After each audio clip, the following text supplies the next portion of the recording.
गुरुर्ब्रह्मा गुरुर्विष्णु गुरुर्देवो महेश्वरः गुरु साक्षात् परम ब्रह्म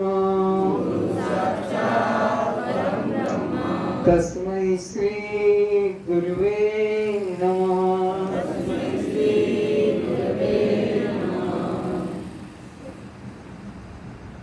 अज्ञानतिमिरान्धस्य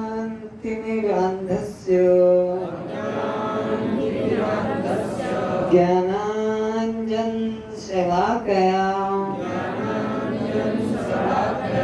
चक्षुरुन्मिलितं येन तस्मै श्री गुरुवे नमः। मन्नाथ श्री जगन्नाथ मद्गुरुं श्री जगद्गुरुं मदात्मा सर्वभूतात्मा तस्मै श्री गुरुवे नमः। असतो मा सद्गमय तमसो मा ज्योतिर्गमय मृत्युर्मामृतं गमय। ओम शांति शांति शांति।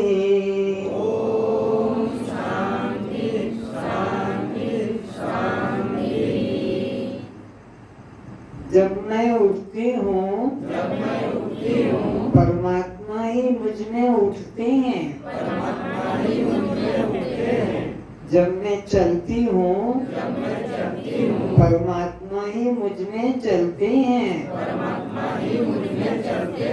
जब मैं देखती हूँ परमात्मा ही मुझ में देखते हैं। जब मैं बोलती हूँ परमात्मा ही मुझ में बोलते हैं। जब मैं खाती हूँ परमात्मा ही मुझ में खाते हैं। जब मैं सोती हूँ परमात्मा ही मुझ में सोते हैं। जब मैं जागती हूँ परमात्मा ही मुझ में जागते हैं। परमात्मा की शक्ति के बिना यह मुर्दा शरीर कोई भी काम नहीं कर सकेगा। सभी काम परमात्मा की चेतन शक्ति के द्वारा ही होते हैं। वह चेतन शक्ति आत्मा मैं स्वयं हूँ। आत्मा स्वयं ही परमात्मा है। परमात्मा और आत्मा में आत्मा और मुझ में किंचित भी भेद नहीं है। सभी अपने नेत्रों को खोलें। ये कौन नीचे से छक छक कर रहा है इतनी देर से? क्या पीछा जा रहा है? 4 बार मेरे पाँव में वाइब्रेशन आ रहा है।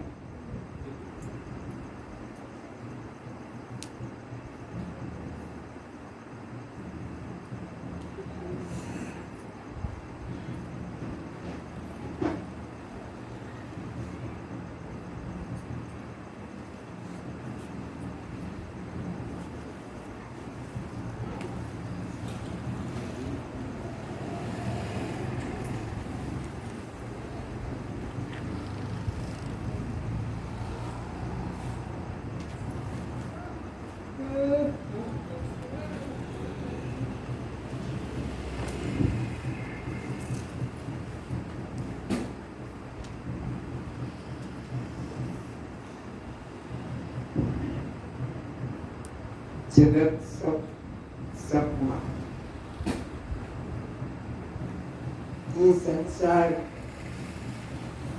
जो दिखाई पड़ता है ये सपना है।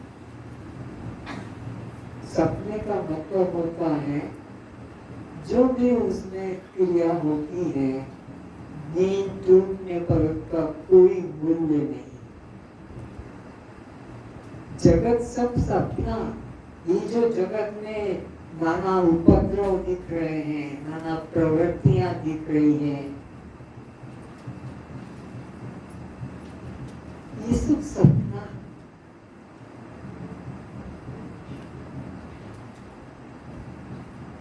जैसे सपने के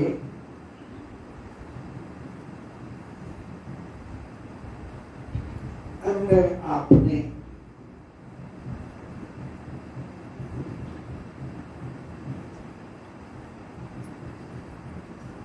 घर में चोर घुस गए,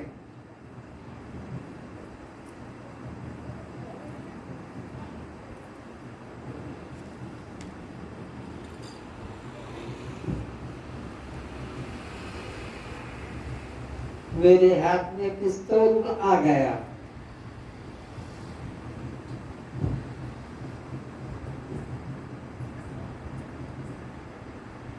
मैंने पिस्तौल को उस डाकू के ऊपर चला दिया।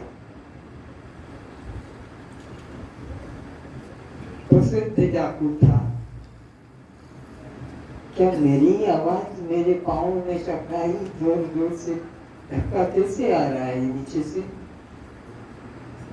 कोई ठोका पीटी हो रही है?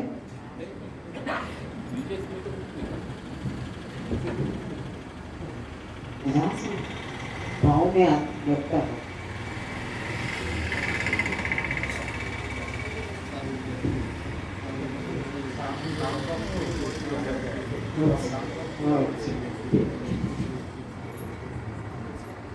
नहीं चाहते हो उसका वाइब्रेटर लग रहा है।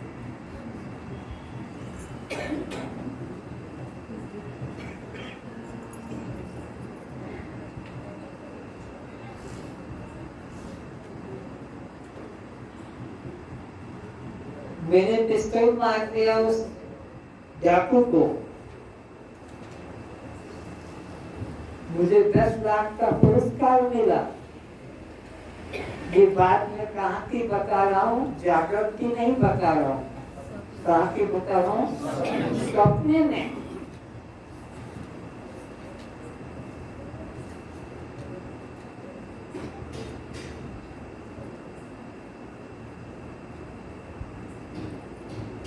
आग लग गई सपने में।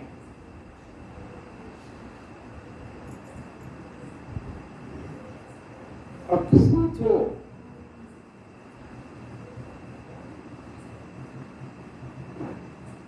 मेरी नींद टूट गई, सपना खत्म हो गया। अब मुझे क्या क्या करना पड़ेगा उस स्वप्न अवस्था की क्रियाओं के प्रति सोचो। वो जो 10 लाख का पुरस्कार मिला उसे किस बैंक में जमा करना होगा? यूनियन बैंक में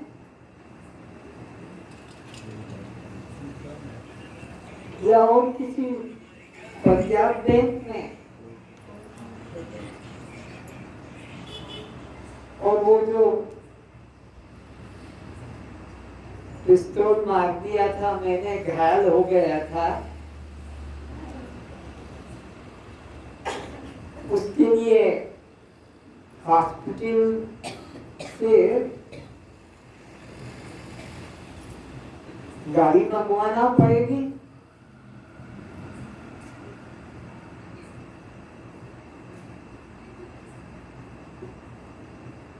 आग लग गई तो फायर ब्रिगेड वालों को बुलाना पड़ेगा।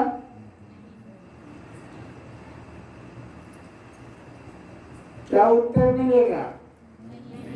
कुछ भी करने की जरूरत नहीं है। सपने में जो कुछ भी हो गया, बुरे से बुरा, अच्छे से अच्छा, नींद टूटने पर उन क्रियाओं में न पुण्य है न पाप है।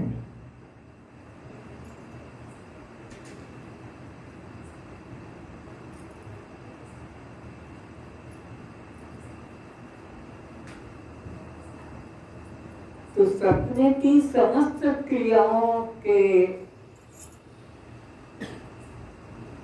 लाभ हानि से, मान अपमान से,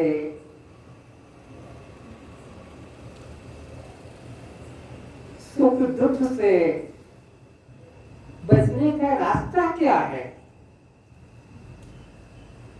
उठकर बैठ जाओ, उठकर बैठ गए तो फिर वो लाभ हानि, मान अपमान, सुख दुख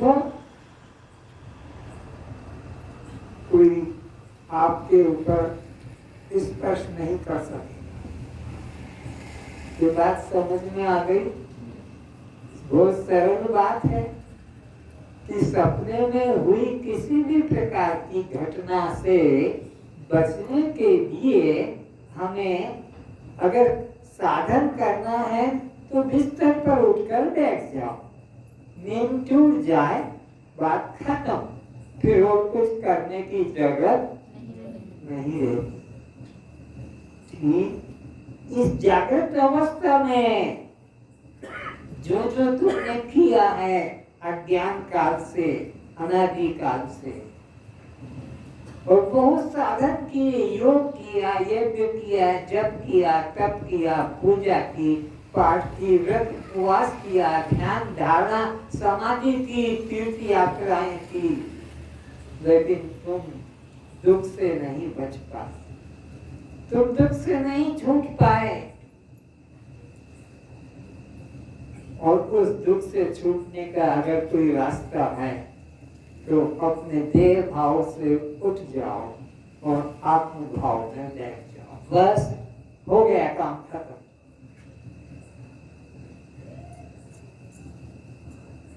उमा कहूं में अनुभव अपना, सत हरि भजन जगत सब बोलो सपना।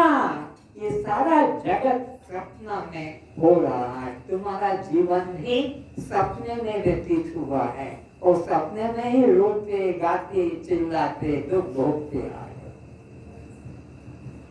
तो ये जागृत जगत जो है कब तक दुख देगा? जब तक तुम अपने को देह मानते रहोगे। जिस दिन तुमने देह मानना छोड़ दिया, कल से देह मानना छोड़ दिया, तो वो दुख भी खत्म हो गया। नींद में सो रहे थे, अज्ञान नींद में, और ज्ञान में जाग गए। ज्ञानाग्नि सर्व कर्माणि भस्मसात् कुरुते। अग्नि प्रज्वलित हो गई तो सब भस्म हो गए।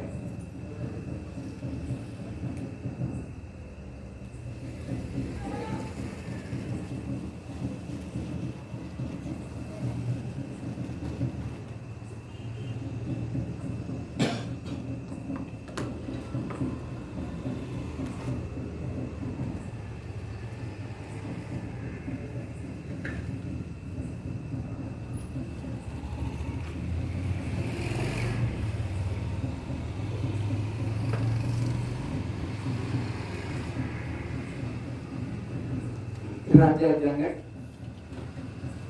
अपने राजमहल में रानी के साथ शयन कर रहे थे।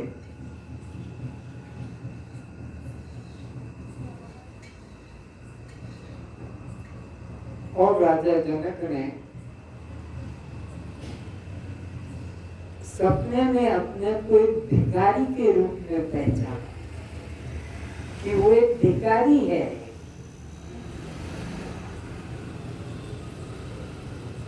द्वार द्वार जाता है, भिक्षाम देहि, भिक्षाम देहि, भिक्षाम देहि, इस प्रकार से वह भीख मांगता है। कहीं से तो मुट्ठी मुट्ठी चावल मिलता, कहीं से गालियां खाना पड़ता है। काम करो, भीख मांगने चले आए, मजदूरी करो, नौकरी करो, लेकिन भिखारी गुस्सा करे तो भूखा मरेगा। तो भिखारी को कोई गाली भी देता है तो भी आगे मांगता है। ऐसे करते करते 5 घर से 5 मुट्ठी चावल मिल गए। भूख तीव्र थी भिखारी को, और वो राजा नहीं रहा, भिखारी सपने में अपने को देख रहा है। और 5 मुट्ठी चावल तो मिल गए, पर भूख की निवृत्ति कैसे होगी जब तक कि पकाकर खाए ना? तो कौन घर में जाने देगा? भिखारी को कौन पकाने देगा? तो क्या करा? शमशान पहुंच गया, स्मशान जहां मुर्दों को जलाया जाता है। आग तो थी वहां, एक माठिया पड़ा था, पानी भी वहां था, चावल डाला माठिया में, पानी डाला और उस आग के ऊपर रख दिया। कुछ ही देर में भात हो गया। भूख तो तीव्र थी। एक कदली का वृक्ष था, उसका एक पत्ता तोड़ा, रखा और उस पर भात डाला। खाने के लिए हाथ बढ़ा रहा था कि 2 सांड लड़ते लड़ते आए और उसकी थाली को, भिखारी को कुचलते हुआ निकल गया। चिल्लाया, बचाओ बचाओ बचाओ। भीड़ इकट्ठी हो गई, देखा कि उसके रक्त निकल रहा है। तो कहा कि एक सामने दुकान है, वहां चले जाओ, वो पट्टी बांध देगा। गया पट्टी बांधने के लिए कि मेरे को पट्टी बांध दो, मुझे कुचल दिया है। तो वो दुकान वाला कहता है, मैं किसी से पैसा नहीं लेता, मुफ्त में इलाज करता हूँ, पर इसमें 3 पैसे की दवा लगती है। वो सामने दुकान है दवा की, वहां से 3 पैसे की वो दवा ले आओ, मैं उसको पट्टी बनाकर लगा दूंगा। अब ये रोता, हाय रे गरीबी, आज मेरे पास 3 पैसा होता तो ये दवा लाकर दे देता, लेकिन मेरा किस्मत टूट गया जो आज में 3 पैसे अभी मेरे पास तड़प रहा था। तो इसकी कोनी का धक्का, पास में सोई हुई थी कौन? रानी। उसके बदन पे चोट लगी, वो घबरा गई कि किसने मेरी छाती को धक्का दिया। महल का दरवाजा बंद है, राजा पास में सोया है और वो कांप रहा है। क्या हुआ? क्या हुआ? कैसे चिल्ला रहे हो? क्या हुआ? क्या 3 पैसे की बात है? बोले सो जा। थोड़ा होश आ गया उसको और कहा तू सो जा। सो गई था। राजा को नींद नहीं आई, और वो भिखारी नहीं, वो तो राजा है। क्या हुआ? क्या सच है? घोषणा करवा दी अपने राजमहल में, नहीं पूरे राजधानी में, कि राजा जनक के मन में एक प्रश्न है, उसका जो उत्तर दे देगा उसे राज्य दे दिया जाएगा। और जब तक उत्तर नहीं मिलेगा कोई बाहर निकल कर नहीं जाएगा। रहने खाने की व्यवस्था राज्य की तरफ से होगी, उसके परिवार के खर्चे की भी व्यवस्था राजघराने से, राजमहल से, राजधानी से होगी। लेकिन पंडित आने लगे राजा जनक के प्रश्न को उत्तर देने के लिए, उनके राज्य मिल जाएगा। राजा का जो भी प्रश्न, तो बड़े बड़े पंडित बड़े बड़े ध्यानी योगी आने लगे और राजा उस पंडित को प्रश्न करता था। शर्त ये कि जब तक उत्तर नहीं मिलेगा कोई बाहर नहीं जाएगा, उसके घर का खर्च भी यहाँ राज्य की तरफ से दिया जाएगा। जब मेरे प्रश्न का उत्तर मिलेगा तो वो अपने घर जा सकेगा। तो राजा खड़ा करता उस पंडित को सामने और प्रश्न करता, न गर्दन दाएं बाएं करता, न हाथ को ऐसे ऐसे करता, प्रश्न करता, यह सत्य है कि वह सत्य है, बस खत्म। बड़े बड़े विद्वान, बड़े बड़े पंडित उत्तर देने लगे, यह सत्य है, वह सत्य है, यह सत्य है, वह सत्य है, यह सत्य नहीं, वह इत्यादि। पर राजा के मन के प्रश्न था, उत्तर तो किसी को भी पता नहीं लगा कि राजा किस बात के लिए कहता है। क्या देख रहा है राजा? अभी अभी मैं भिखारी था और मेरे पास में 3 पैसे नहीं थे, दवा भी नहीं मंगा सका, और अभी मैं राजा और ये मेरी रानी, ये राजमहल, क्या सत्य है? ये भिखारी बना मेरा सत्य था जो सपने में देखा, या राज रानी देख रहा हूँ, ये द्वंद्व था। तो जो जो उत्तर देते थे, किसी के उत्तर में संतोष नहीं हुआ। 5 वर्ष बीत गए, हजारों पंडित महल में रुक गए, उत्तर नहीं दे पाए वो भी, और कुछ इसलिए कि बाबा हम तो इसका उत्तर नहीं दे पाएंगे, क्योंकि बड़े बड़े हमारे भाई लोग जो हैं विद्वान, वो भी उत्तर नहीं दे पाए इसे समाधान। तो 5 वर्ष के बाद में एक अष्टावक्र नाम के ऋषि, बालक ही हैं, और वो राजमहल के अंदर जाने लगे। तो द्वारपालों ने कहा रुक जाओ, 8 अंगों से टेढ़े, अष्टावक्र जिसको कहते हैं, वो 8 अंगों से टेढ़े थे, मुंह, हाथ, टांग, कमर सब जगह से।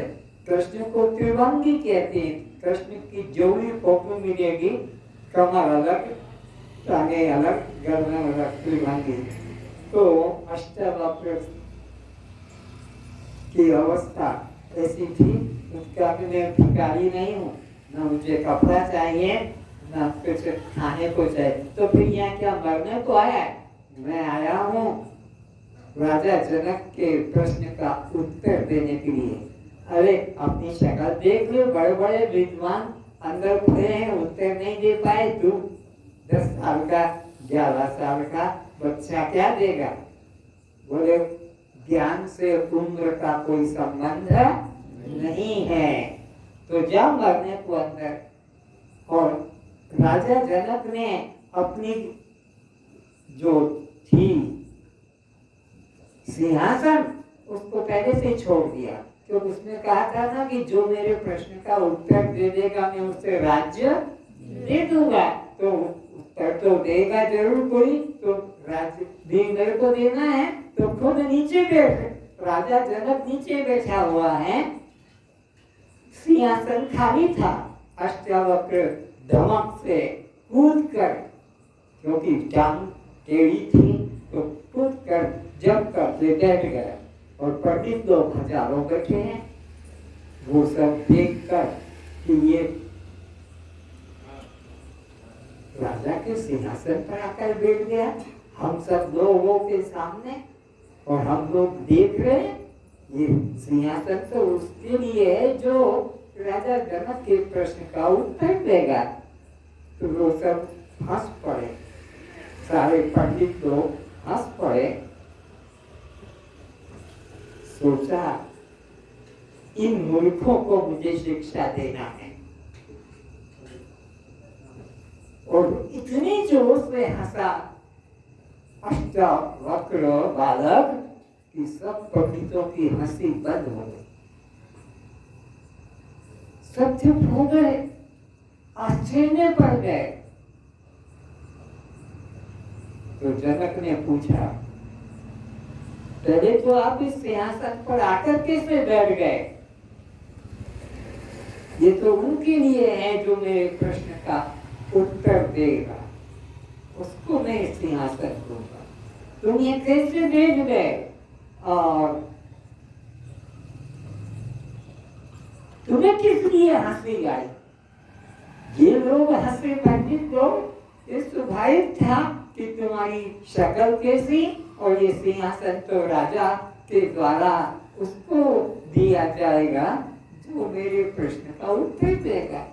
तुमने बैठने का पहले तो साहस भी कैसे किया और कर लिया? तो तुमने यहाँ इस सभा में क्या अनोखी बात देखी जो हंसी आई? तुम्हें क्यों हंसी आई? सभा में जो बैठे उनको तो हंसी आएगी तुम्हारी इस नादानी के कारण। तुम तो किस लिए हंसी आई?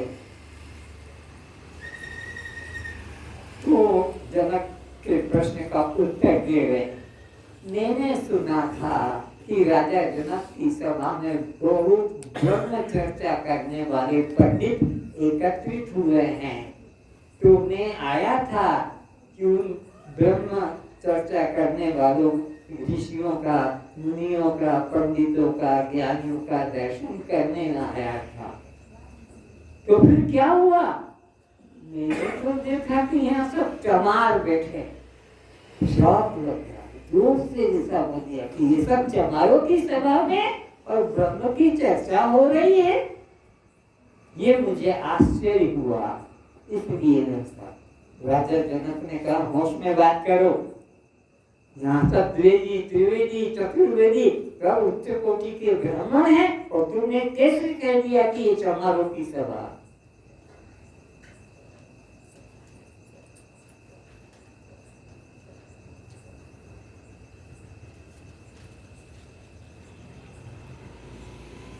ये किसको देखकर हंसे?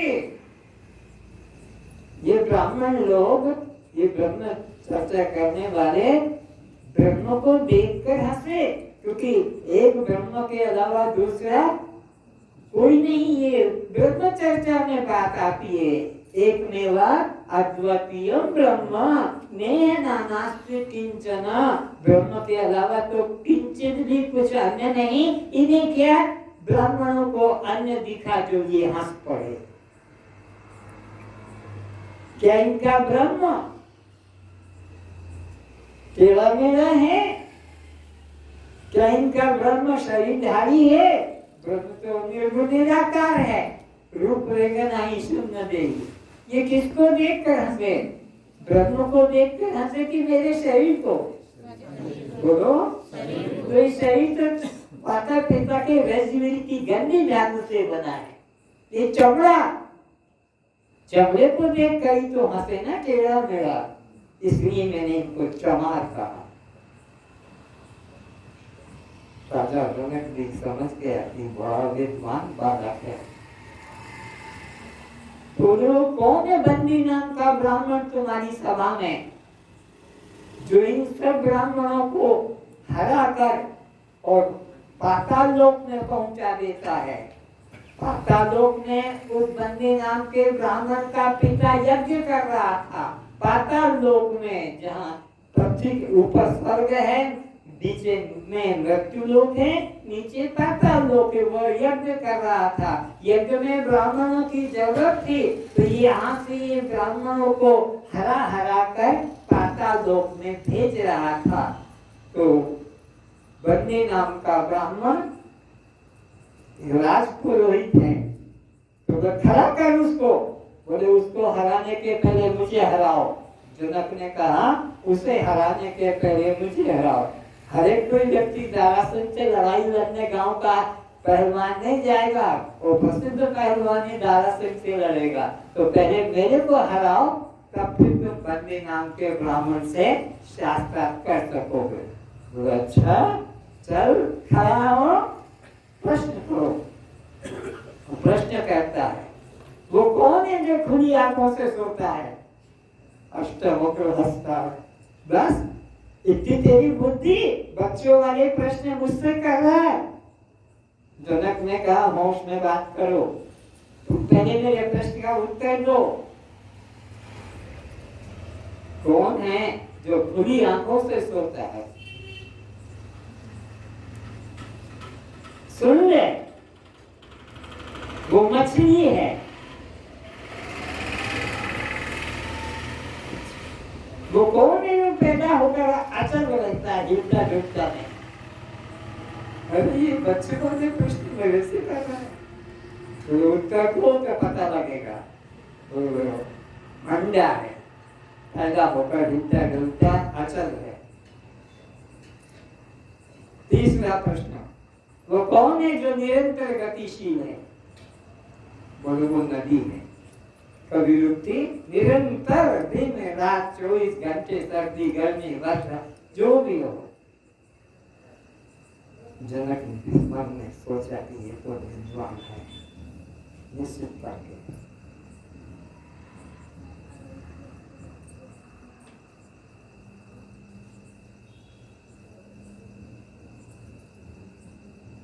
इस तरह से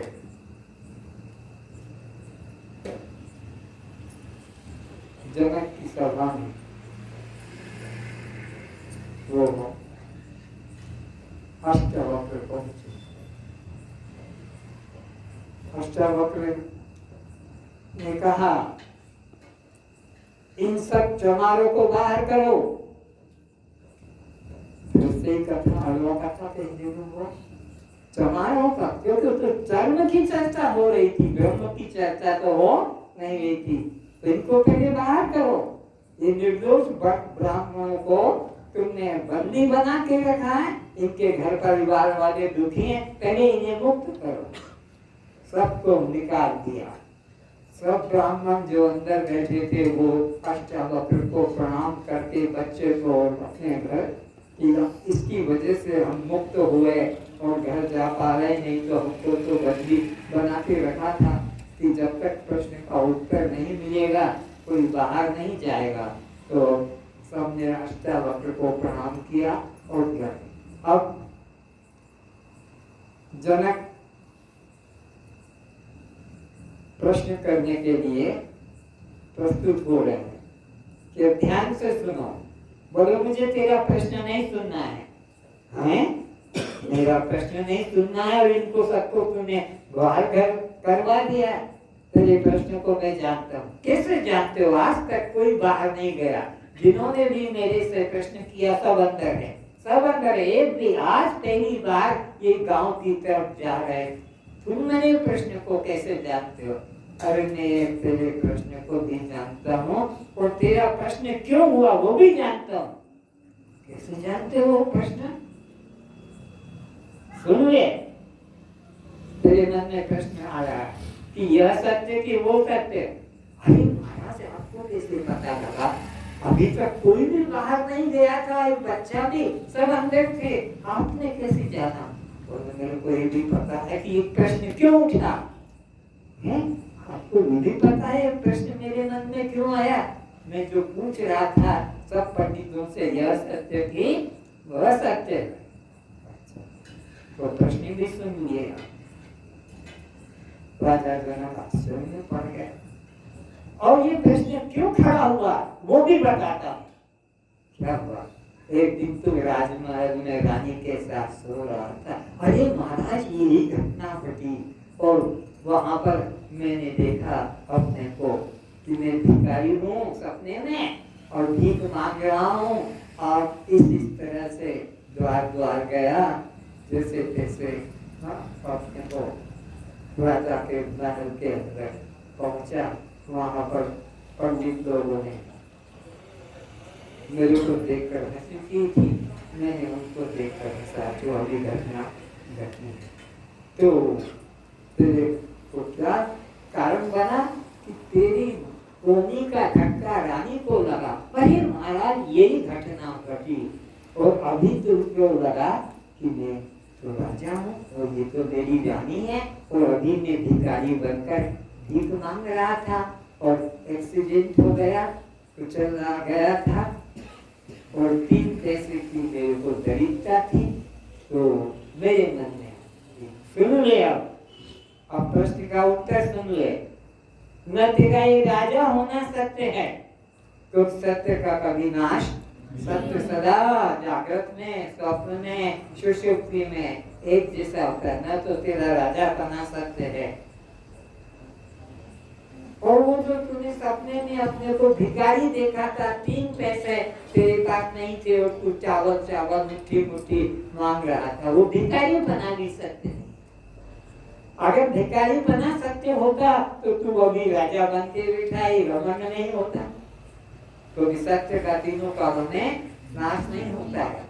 तो तेरा भिखारी बना भी झूठा है और तेरा राजा बना भी झूठा है। अगर तू राजा बना, राजा सच में होता तो सपना भी तेरे को, उसमें तू अपने को भिखारी मान रहा था और जागृत में राजा मान रहा। तो ये भिखारी बना भी तेरा झूठा है सपने का, और जागृत में राजा बना भी झूठा है जागृत का। तो मैं जागृत का तू राजा सत्य है, क्योंकि सपने में तू भिखारी बन जाता है, और ये भिखारी बना भी झूठा है क्योंकि जागृत में तू राजा बन जाता है। तो न ये सत्य है न वो सत्य है। अब असली बात सुन। बोले महाराज मेरा समाधान हो गया। अरे अभी तेरा कल्याण नहीं होगा इतने जानने से, अभी ये तो जान कि सत्य क्या है। ये जान लिया कि ये सच नहीं, ये भी सच नहीं, ये भी झूठा, ये भी झूठा। जागृत झूठा क्यों है? क्योंकि तू वहां पर भिखारी नहीं, राजा होता तो सपने में तू भिखारी हो जाता है। अब सुन ले, इन दोनों अवस्थाओं को, जागृत के राजा बने को जिसने जाना और सपने के भिखारी अवस्था को जिसने जाना, सो तू सकते, वो तू सकते। जागृत का भिखारी बना, राजा बना, और स्वप्न का भिखारी बना, ये दोनों अवस्थाओं को जिसने जाना वह तू सकते। ऐसा निश्चय है।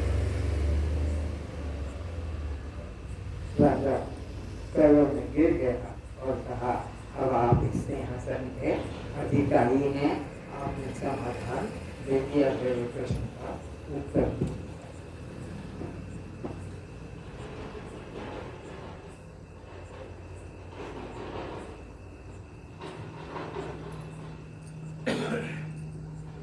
उसी राजा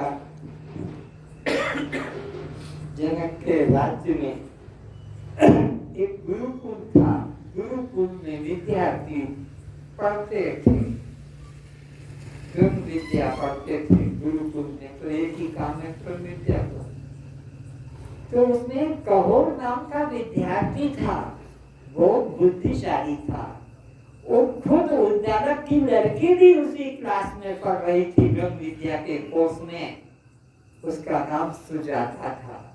सुजाता गुण में, लक्षणों में, बुद्धि में कहोर से कम नहीं, और कहोर भी सुजाता से कम नहीं। गुरु को, आचार्य को मन में इच्छा हुई, अगर मेरी लड़की की शादी मैं इस लड़के से, कहोर से कर दूं तो दोनों का जीवन कितना सुखी हो जाएगा। कैसे प्रसंग चलाया जाए। तो जब कोर्स पूरा हो गया, सुजाता तो घर में ही है, और कहोर जाने लगा अपने गांव को। गांव, बूढ़े माँ बाप वहां थे, उनका शरीर छूट गया था। बूढ़े माँ बाप, झोपड़ा रह गया, दीवारें गिर रही, खपड़ा हट गया था। तो ये जब गुरुजी को प्रणाम करने के लिए गया तो नियम है कि गुरु दक्षिणा देना चाहिए। गुरु ने दीक्षा दी है तो दक्षिणा देना चाहिए, खाली हाथ नहीं जाना चाहिए। तो ये जाकर प्रणाम करता है।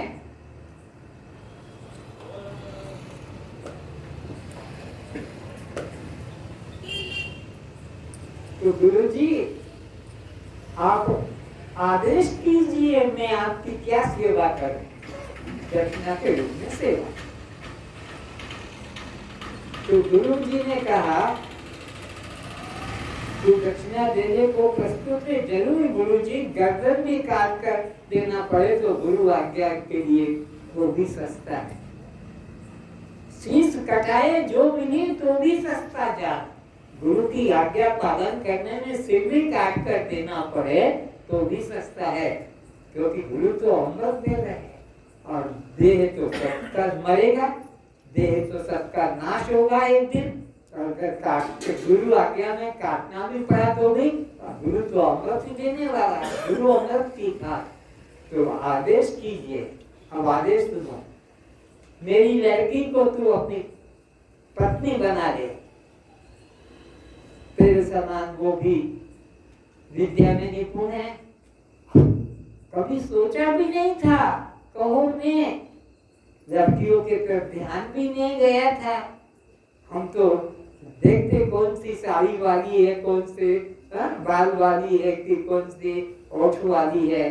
कॉलेज में भी कहो कि कौन सी रंग के कपड़े पहन के जाए ताकि और अच्छे से देखें, चोटी बनाकर जाए ताकि और अच्छे से देखें, और अच्छा सूट पहन के एक दूसरे में यही बस बीमारी बनी रहती है। लेकिन इसको तो सुजाता का ख्याल भी नहीं था, इसी क्लास के अंदर वो पड़ी हुई है। और अब गुरु जी को प्रणाम करके रास्ते के लिए कुछ भोजन लेके, क्योंकि गांव में जाना है दूर, वहाँ कौन खाना मिलेगा इसको, घर से अपने गुरुकुल से या कहो से सुजाता के घर से कुछ नाश्ता ले लिया। नाश्ता करते करते गांव पहुंच गए। गांव के अंदर मकान पुराना झोपड़ा पड़ा, बाप माँ नहीं कोई भी।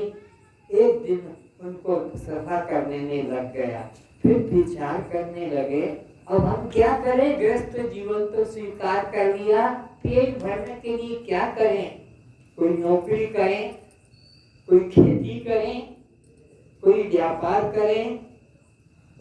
तो सोचा कि हमने जो विद्या पढ़ी है इसी का हम प्रचार करें, यही सबसे अच्छा होगा। तुम लोगों ने जो विद्या पढ़ी है अगर अपने पत्नी को दे दिया, पति को दे दिया, तो तुम भी तो कल्याण को पा गए और वो भी कल्याण को पा जाएगा। क्योंकि गुरु शिष्य नहीं बनाता है, गुरु गुरु बनाता है। अगर एक गुरु शिष्य बनाता है और गुरु मर जाएगा तो शिष्य ही रह जाएगा, तो फिर वो दूसरे को धर्म विद्या कैसे देगा? इसलिए गुरु कुछ कपट नहीं रखता, कुछ छुपाता नहीं, लिखाता है, लिखो लिखो, ये सच है, ये चित है, ये आनंद है, ये तू है, सब उसको बोल कराता है। और फिर वो गुरु अपने आने वाले लोगों को भी वही विद्या देता है। तो सोचा जो विद्या हम सीख के आए गुरुकुल से, सुजाता यही विद्या गांव के बच्चों को पढ़ाएंगे। सुजाता ने कहा ठीक बात है, गांव के लोगों को खबर कर दी, कल से तुम्हारे बच्चों को पढ़ने भेजना, हम बच्चों को विद्या अध्ययन कराएंगे। घर घर से लोग अपना बच्चों को भेजने लगे। अब सोच रहे हैं गांव वाले कि हमारे बच्चों को ये पढ़ा रहे, इनके जीवन का निर्वाह का साधन तो कुछ होना चाहिए। तो जीवन का निर्वाह का साधन क्या, बूढ़े माँ बाप तो मर गए, कोई खेती वगैरह संभाल कर उन्होंने रखी है, तो ये खेती तो कर नहीं रहे, पढ़ा रहे बच्चों को।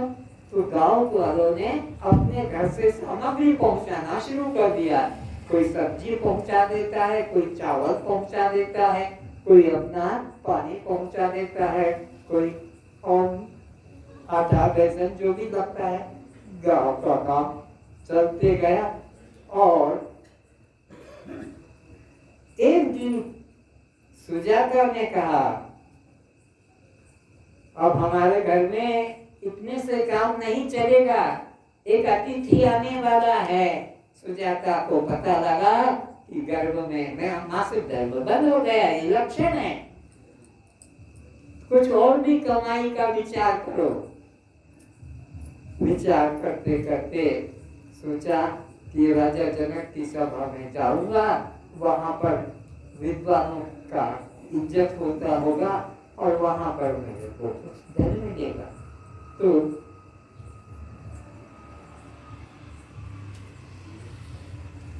पढ़ाते पढ़ाते कहोर के मन से वेद का प्रतिपादन हो गया कि ईश्वर भी सत्य है और जीव भी सत्य। वेद का अंदर से बच्चा बोला सुजाता के पेट में, गर्भ में जो बच्चा था, पिताजी तुम ब्रह्म हत्या में कि अभी तो गर्भ में है और ये मेरे को ब्रह्म हत्या रहा है, आत्महत्या कह रहा है। तो बाप ने गुस्से में कहा तो अष्टावक्र होके निकले, 8 जगह से टेढ़ा होके पैदा हो। बाप ने श्राप दे दिया और ये राजा जनक की सभा में पहुंच गया और राजा जनक की सभा में वो कहानी बताई दी अष्टावक्र की कि इस तरह से सबके प्रश्न का उत्तर दे दिया। अष्टावक्र राजा जनक की सभा में जाने कि स्थिति में कैसे आएगा। बाप पति तो चला गया, सुजाता अकेली रह गई गांव में, जीने का कोई सहारा नहीं था, बच्चा छोटा पेट में अभी है। तो वो अपने बाप के घर, सुजाता अपने बाप के घर पहुंच गई और पिताजी को बता दिया कि पिताजी वही गुरुकुल में जिसमें रहती थी कि ऐसा ऐसा घटना हो गया। बोले कोई बात नहीं, जिसका जैसा प्रारब्ध है वैसा ही भोग होगा। रोने लगी, बच्चा हो गया और वो सुजाता का भाई जो था श्वेत केतु, वो भी उसके साथ साथ खेलता था। सुजाता देखती थी कि दोनों में प्रेम अच्छा है। एक दिन वो बच्चा बैठा था सुजाता के पिता की गोद में, और वो क्या रिश्ता है तुम जानना। तो आया श्वेत केतु बाजार से और हाथ हट, तेरे को तेरे बाप की गोद में बैठना तो जाओ, जेल में है, ये मेरे बाप की गोद है, मैं बैठूंगा। और वो रोता रोता माँ के पास गया। आज तक उसको पता नहीं था कि ये मेरा पिता नहीं, मेरा पिता जेल में गया। राजा जनक के प्रश्न का उत्तर दे तो कहा, माँ मेरा पिता कहाँ है। माँ ने कहा तू अंधा क्या, अभी उसी की गोद में तो बैठा था, इसलिए तेरे वो मेरा बाप नहीं है। एक थप्पड़ दिया, तेरा बाप नहीं तो कौन तेरा तेल कर रहा है। बोले भैया ने कहा, श्वेत केतु वो भैया, सुजाता भैया, सुजाता का तो भाई था ही, तो वो भैया कहती, ये भी भैया कहता है, मेरे को भैया ने कहा। छुपा नहीं पाई, कहा कि बात ठीक इसी तरह की है। तेरा बाप जेल में गया था उसके प्रश्न का उत्तर देने के लिए, और वो उत्तर नहीं दे पाया बंदी नाम के ब्राह्मण का, तो वहाँ नीचे समुद्र पहुंचा दिया गया है। बंदी नाम का ब्राह्मण अपने बाप के पास नीचे पाताल लोक में हर हारे हुए पंडित को नीचे पहुंचा, तो तेरे बाप को पहुंचा दिया। अच्छा, मेरे बाप को वो बंदी नाम के ब्राह्मण ने हरा दिया, ठीक है। और अब ये मैं जाऊंगा राजा जनक की सभा, और मैं, अरे तेरा बाप मेरे को अकेला छोड़ के चला गया, तू भी मेरे को अकेला छोड़ के जाएगा, तो मैं किसके सहारे जीऊंगी। लेकिन उसने कहा नहीं माँ, मैं उसको हरा के और तुम्हारे पास लेके आऊंगा। जिद करके जाने लगा और रास्ते के अंदर हाथी पे राजा जनक आ रहे थे प्रातः काल भ्रमण करने को, और वो बिल्कुल 20 सड़क में जा रहा है। 8 अंगों से टेढ़ा, 2 कदम आगे बढ़ता, 1 कदम पीछे, 2 कदम आगे बढ़ते, क्योंकि गुड़ के चल रहा था। हाथी के आगे पांव के पास पहुंच गया, रास्ता न इधर लिया न उधर लिया। जनक ने महावस्त्र का, रोको हाथी, मर जाएगा बच्चा। उसको कहा, हाथी को रोक दिया। तो अंधा है क्या? बच्चे को नीचे की तरफ देखा, अंधा है क्या, दिखता नहीं तुझे? पूछा कि मर जाता। तो बच्चे ने जवाब दिया, अंधा मैं नहीं हूँ, अंधा तू है।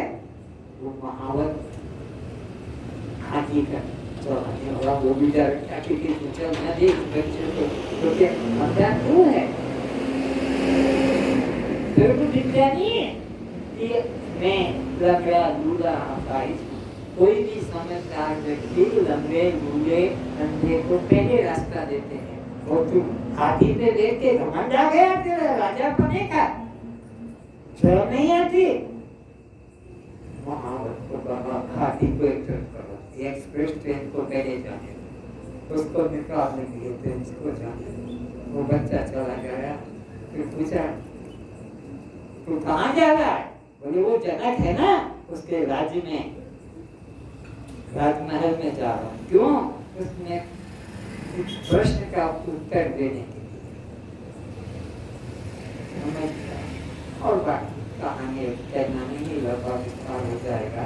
तो कहने का अर्थ है कि ज्ञान से उम्र का कोई संबंध है, ज्ञान से कोई लिंग का, स्त्री की पुरुष से कोई संबंध है। लड़की भी पति से आगे हो सकती है, पति भी पत्नी से आगे हो सकता है। इसलिए कोई प्रकार का घमंड नहीं करके अपने मन में एक चेतन परमात्मा का भाव रखना। और एक घटना हुई,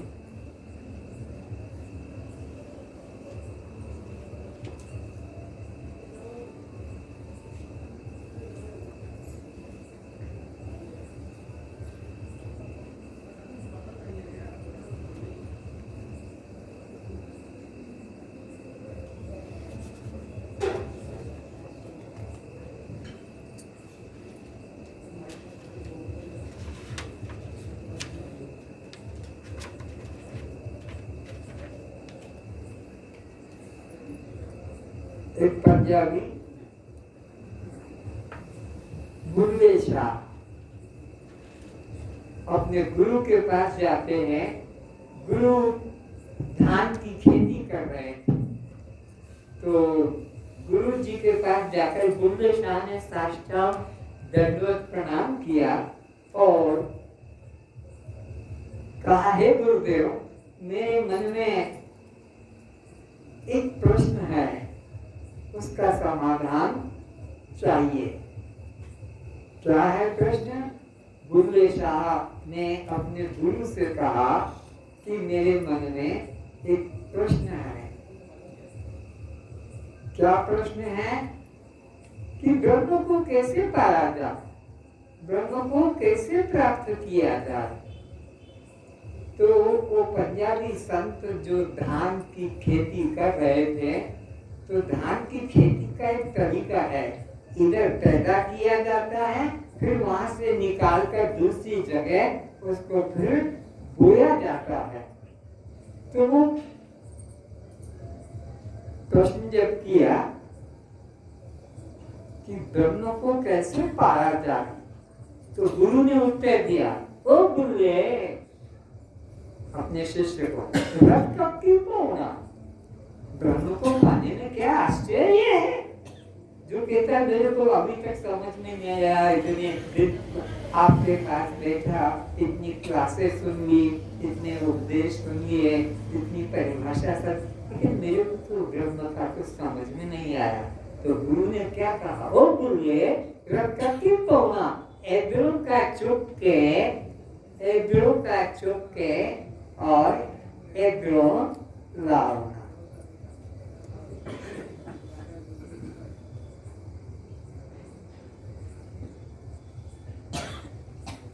ओ बुल्ले, रथ का क्यों होना, एब्रो का चुप के, एब्रो लाओ। हो गया?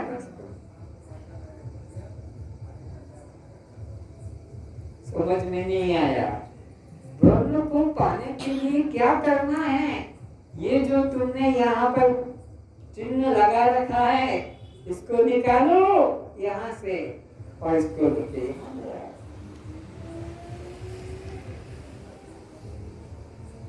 इधर से धान को उखाड़ा, उधर धान को लगा दिया, बस इतना सही तो करना है और कुछ करने की जरूरत नहीं है। इन्हें देव भाव को छोड़ो तो तुम साक्षात परमात्मा। कितना सरल और युक्ति भी कितनी सुंदर। इधरों का चुपके इधर लाना, दोनों का कित होना वो बोले। तो देव भाव का त्याग करो तो तुम क्या हो गए? दृष्टा साक्षी। बस इस भाव में आना ही मुक्ति का साधन है।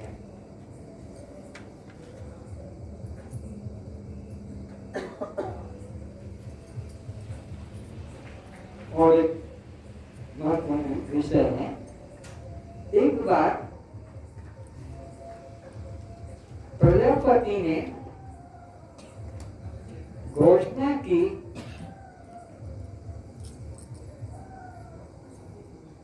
कि जो आत्मा को जान लेगा, गुरु के निकट आत्मा को जाकर जो जान लेगा, वो सब लोग और सब भोग को प्राप्त कर लेगा। सब लोग और सब भोगों को प्राप्त कर लेगा। तो प्रजापति के तो दो ही लोग हैं, देव और राक्षस। दो ही तरह की तो प्रजा है प्रजापति की, एक देव और एक राक्षस। तो सब राक्षसों ने सोचा कि ब्रह्म को पालेंगे, आत्मा को पालेंगे तो सब लोग और भोग के मालिक बन जाएंगे। तो सब राक्षसों ने सोचा कि हम इस विद्या को सीख लें ताकि हमको लोग और भोग मिल जाएंगे। देवताओं ने भी सोचा कि अगर हम इस आत्म विद्या को गुरु के निकट जाकर जान लेंगे तो सब लोग और भोग हमको प्राप्त हो जाएंगे।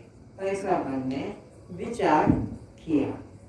तो सब देवता जाने लगे देवलोक से, सब राक्षस भी जाने लगे असुर लोक से।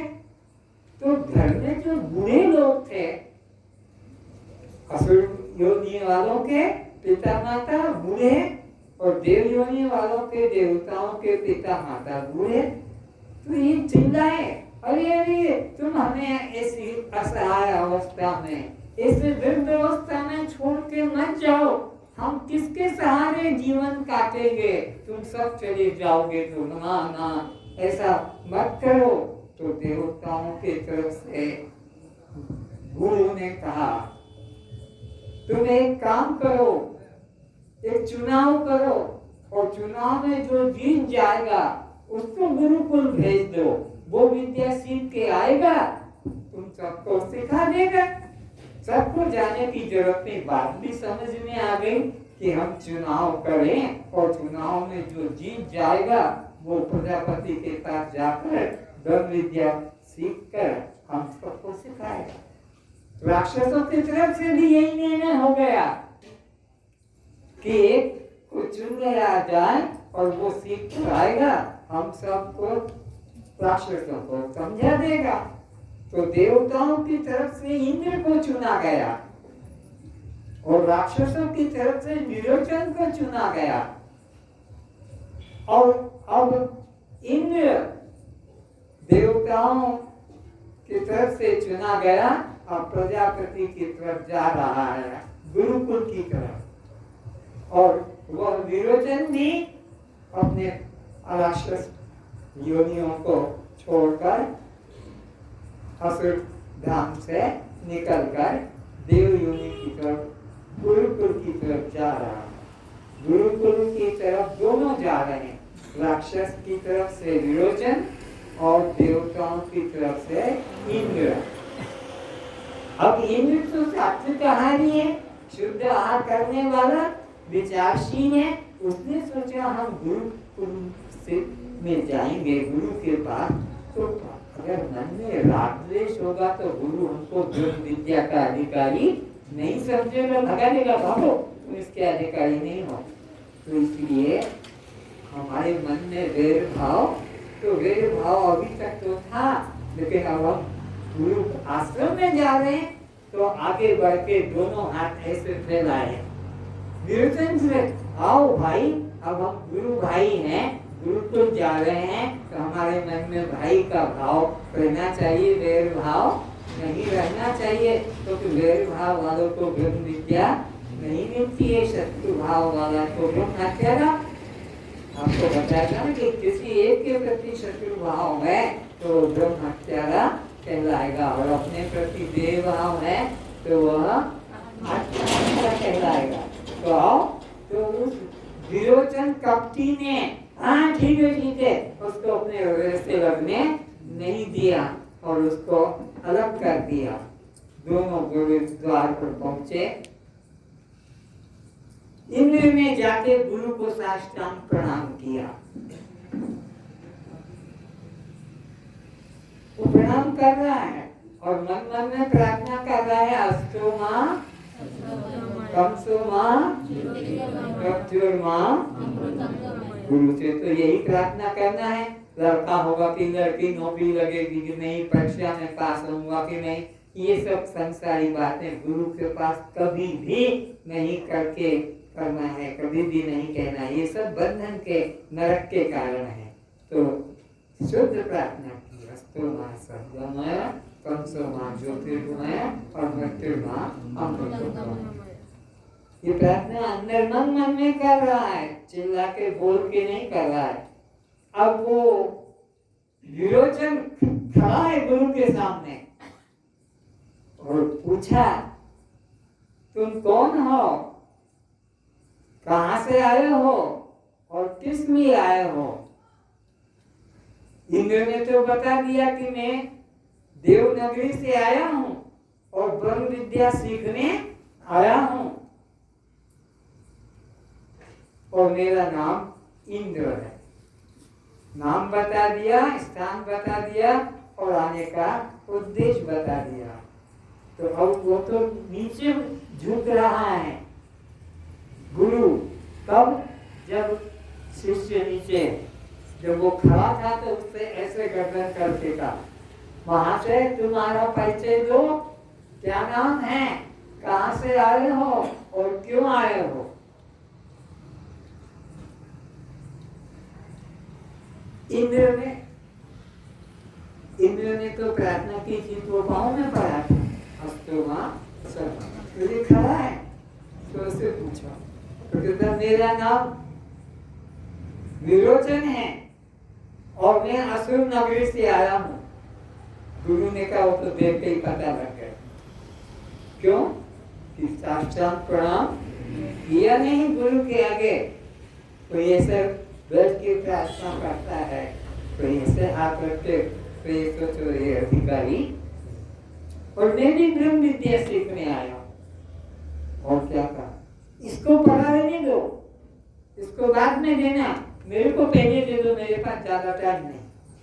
गुरु को कह रहा है मेरे पास ज्यादा टाइम नहीं है, मेरे को पहले दे दो, इसको बाद में देना। गुरु जी ने कहा कोई लड्डू है जो दे दूं और तुम लेके चला जाए? 32 वर्ष तक करना हो, 3 कोर्स होंगे, 32 साल के, फिर 5 साल का एक कोर्स अलग होगा। 101 वर्ष का ये ब्रह्म ज्ञान जो तुम सुन रहे हो, 101 वर्ष में पूरा हुआ था इंद्र के पास। तो विरोचन ने कहा कि मेरे को पहले दे दो, तो गुरु ने कहा कोई लड्डू ही जो दे दो और तू लेके चला जाए, 32 वर्ष तक तपस्या करो। इंद्र और विरोचन 32 साल तक आश्रम में रहे। तो इंद्र गुरु के पहले उठता था, झाड़ू लगाता था, पोछा लगाता था, पौधों को पानी पिलाता था, आश्रम में रहने वाले पशुओं को घास पुआल जो उनका आहार था, पानी वो देता था, गुरु जी के लिए पानी गर्म करता था, गुरु जी के स्नान की व्यवस्था करता था। कौन? इंद्र। गुरु जी के लिए नाश्ता बनाता था। और ये विरोचन 9 बजे उठता था अपने कमरे से और किचन में घुस के खा के और आ जाता था। कोई आश्रम का, ना पौधों का, ना सफाई का कुछ काम नहीं करता था। ऐसे करते करते 32 साल पूरे हो गए। जाकर प्रणाम किया इंद्र ने, गुरुदेव आज हमारा साधन काल पूरा हुआ, 32 वर्ष हो गए। अगर आप अधिकारी समझते हो तो उपदेश करो। चलो नोट करो, 32 वर्ष के बाद जागृत अवस्था के द्वारा उपदेश। 32 वर्ष के बाद जागृत अवस्था के द्वारा ब्रह्म उपदेश। नेत्र अंतर्गत जो दृष्टा पुरुष है, नेत्र अंतर्गत जो दृष्टा पुरुष है, जो सबको जानता है, वो ब्रह्म है। नेत्र अंतर्गत जो दृष्टा पुरुष है, जो सबको जानता है, वो ब्रह्म है, वो आत्मा है और वह ही तू है। अंडरलाइन कर देना, और वह ही तू है।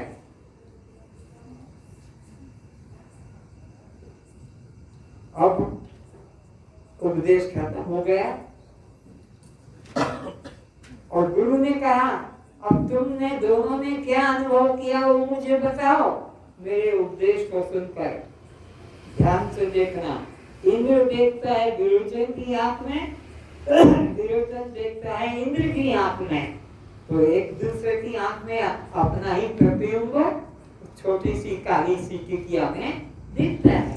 तो महाराज मैं अपने को विरोचन की आंख में देख रहा हूँ।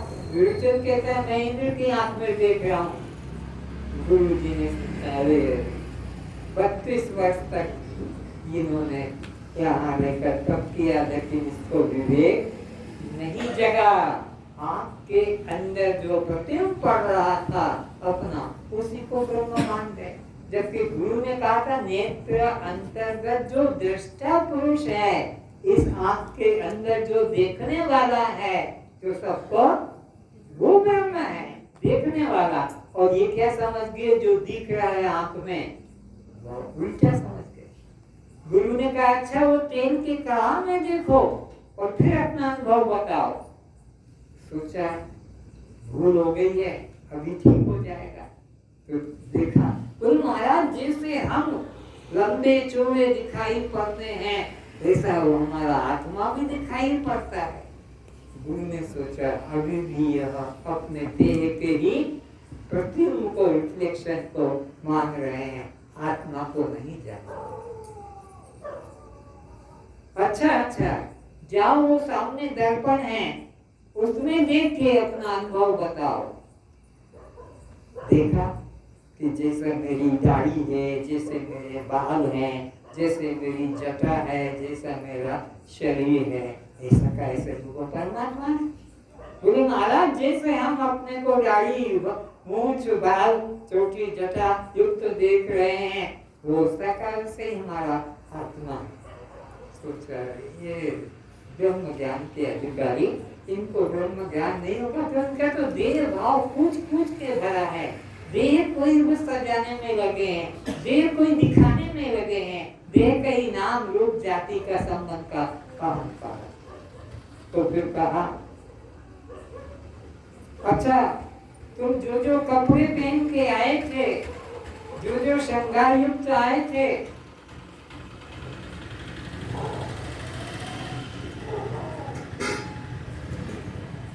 इन दाढ़ी को, इन मूंछों को, इन जटाओं को, इन नाखूनों को और इन कपड़ों को त्याग करके और फिर अनुभव करके बताओ दर्पण। जब दर्पण के सामने गए, बोले जैसे महाराज हम घोटम घोट टकलू जितने चट हैं, दाढ़ी मूंछा भी हमारी नहीं है, ऐसा ही आत्मा भी दाढ़ी मूछ वाला नहीं रहित हो गया है, नाखून से रहित हो गया है, जटाओं से रहित। क्यों महाराज यही ब्रह्म है? सोचा इनको ब्रह्म ज्ञान नहीं हो रहा, भागो यहाँ से। ऐसे करके वहां से वो चल दिए। विरोचन तेजी से भागा, गुरु को प्रणाम भी नहीं किया और अपने मित्र इंद्र के साथ 32 साल रहा, खाया पिया खूब मस्त, लेकिन दोस्त से भी बात नहीं कि कब मिलोगे, कहाँ मिलोगे, तुम मेरे गांव आना कि मैं तुम्हारे गांव, क्योंकि एक जब कोर्स करते हैं तो एक दूसरे विद्यार्थी की दोस्ती हो जाती है, और कुछ नहीं। और वो भागा और असुर लोग पहुंच गया। असुर लोग में गांव के बाहर एक झाड़ के नीचे बैठ गया। गांव के लोग पहचान गए, अरे अरे तुम जल्दी आ गए गुरु के पास से, क्या सीखा हमको बताओ। बोले ऐसे नहीं बताऊंगा, पहले मेरा हाथी पे प्रोसेशन निकालो। हाथी सजाया गया, हाथी पर बिठाया गया और गांव में चक्कर लगाया, ढोल बजा बजा करके यह गुरुकुल से ब्रह्म विद्या सीख कर आए हैं, अब सबको ये सिखाने जाएंगे। तो एक चक्कर लग गया, महाराज गांव तो छोटा है, एक चक्कर लगा दिया, और कितने चक्कर लगाओगे, उतरो उपदेश करो। तो उपदेश करने के लिए उसको कपड़े पहनाए गए, मुकुट पहनाया गया, आसन दिया गया और कहा एक एक नंबर से आना और भेंट लेके आना, वस्त्र लेकर आना, फल लेकर आना, स्वर्ण मुद्रा लेकर आना। इस तरह से पता है। निरंजन पहले नंबर पे गया, प्रणाम किया, महाराज उपदेश करो, और किसी को मत बताना। नहीं बताऊंगा। क्या कहा उन्होंने? ये देह ही ब्रह्म है, खूब खाओ, उधार खाओ, जलेबी खाओ, घी पियो, कोई पुनर्जन्म नहीं। यावत् जीवत् सुखम जीवत ऋणम कृत्वा कथम पिबेत देहि भस्मीभूतस्य पुनर्जन्म कृतः। ये पुनर्जन्म फिर होने वाला नहीं है, इसलिए जो करना है करना है। इस तरह का उपदेश किया। तो इस उपदेश को जो भी धारण करेगा उसकी सदगति होगी, दुर्गति दुर्गति होगी। जो देह को ही ब्रह्म मानकर खूब खाने, मांस मछली अंडा खाओ, शराब पियो, 1 2 3 4 आदमी कर लो, 1 2 3 4 औरतें रख लो, कुछ भी पुण्य नहीं लगे, पाप नहीं लगेगा। इस तरह का उपदेश करके और वह तो विरोचन समाप्त हो गया, उसकी तो दुर्गति हो गई। इसलिए उसकी चर्चा नहीं करते, अब चर्चा करते हैं किसकी? इंद्र की। इंद्र प्रणाम करके गुरु को और जा रहा है। रास्ते में पहुंचा तो उसको विचार आ गया कि गुरुजी ने कहा है कि नेत्र अंतर्गत दृष्टा पुरुष ब्रह्म है, वो आत्मा है, तो ये तो आदमी मर जाता है, ये तो बूढ़ा हो जाता है, रोगी हो जाता है, ये तो ब्रह्म कैसे हो सकता है? वापिस लौटा। इंद्र लोक देवलोक नहीं गया इंद्र, और लौटा और जाकर प्रणाम किया, महाराज आपने जो उपदेश दिया उसमें मुझे संदेह हो रहा है। क्या संदेह हो रहा है? ये तो जन्मता है, किशोर होता है, मरता है, बूढ़ा होता है, आत्मा तो अखंड है, आत्मा तो एक रस है, आत्मा को तो शस्त्र काटते नहीं, अग्नि जलाती नहीं, पानी भिगोता नहीं, पवन सुखाता नहीं, ये कैसे हो सकता है? गुरु को ठीक कहता बेटा, ये तेरे आत्मा है। आप ही ने तो कहा था। अरे मैंने कहा था नेत्र अंतर्गत जो दृष्टा पुरुष है वो आत्मा है, जो दृष्टा पुरुष, और तू तो दृश्य को समझ गया। भूल तो तेरी है, आत्मा दृश्य नहीं, आत्मा तो यही मैंने 32 साल के बाद में उपदेश किया था। तो फिर उपदेश करो, तो सुनो, अभी 32 साल फिर तक करो, फिर 32 साल का साधना दी, 32 फिर 32 64 वर्ष हो गए साधन करते करते करते करते, गुरु के आश्रम का, गुरु के पशुओं का, पक्षियों का जो जो था सब सेवा भोजन नाश्ता करते करते डॉक्टर का महाराज आज मेरा साधन काल पूरा हो गया, आप मुझे आत्मा का उपदेश कीजिए। तो गुरु ने कहा सावधान होकर सुनो, लिखो 64 वर्ष के बाद स्वप्नावस्था के द्वारा ब्रह्म ज्ञान, 64 वर्ष के बाद स्वप्न अवस्था के द्वारा ब्रह्म ज्ञान। क्या उपदेश किया? स्वप्न अंतर्गत, लिखो, स्वप्न अंतर्गत जो साक्षी पुरुष, स्वप्न अंतर्गत जो साक्षी पुरुष नाना जीवों को भोगते, भागते, डरते, करते, चिल्लाते, मरते, नाचते, गाते देख रहा है, वो ब्रह्म है और वह तू है। फिर से सुन लो, स्वप्न अंतर्गत जो साक्षी पुरुष नाना जीवों को भोगते, भागते, करते, डरते, मरते, चिल्लाते, नाचते, गाते, खाते, पीते देख रहा है, देख रहा का अनुमान करना, जो देख रहा है सो ब्रह्म, वो ब्रह्म है और वह तू है। प्रणाम करके उठ गया और चल दिया अपने देवनागरी की तरफ। इस रास्ते में सोचा, क्योंकि विचार करना बहुत महत्वपूर्ण है, सुनी हुई बात का मनन करना चाहिए। गुरु जी ने कहा कि जो नाना जीवों को मरते, डरते, करते, खाते, पीते, नाचते, गाते देख रहा है, वो ब्रह्म है। अरे वहाँ तो कोई आनंद नहीं, कोई मर रहा है, कोई चिल्ला रहा है, कोई रो रहा है, कोई गिर रहा है। आत्मा तो एक रस है, आत्मा में तो खंड नहीं है, आत्मा तो अनन्य है, आत्मा का तो कोई न सजाती है, न विजाती है, न स्वगत भेद है। यहाँ तो कोई रो रहा है, कोई चिल्ला रहा है, कोई नाच रहा है, तो गड़बड़ हो गया। फिर लौटा बीच रास्ते से, देवनागरी गया नहीं, 64 वर्ष के बाद फिर लौट के प्रणाम किया कि महाराज आपने जो उपदेश दिया उसमें मुझे श्रद्धा नहीं। क्या श्रद्धा नहीं? वहां तो मैं देख रहा हूँ कि कोई रो रहा है, कोई चिल्ला रहा है, कोई गा रहा है, कोई खा रहा है, कोई मर रहा है, कोई पैदा, सब भिन्न भिन्न अवस्थाएं दिखाई पड़ती है।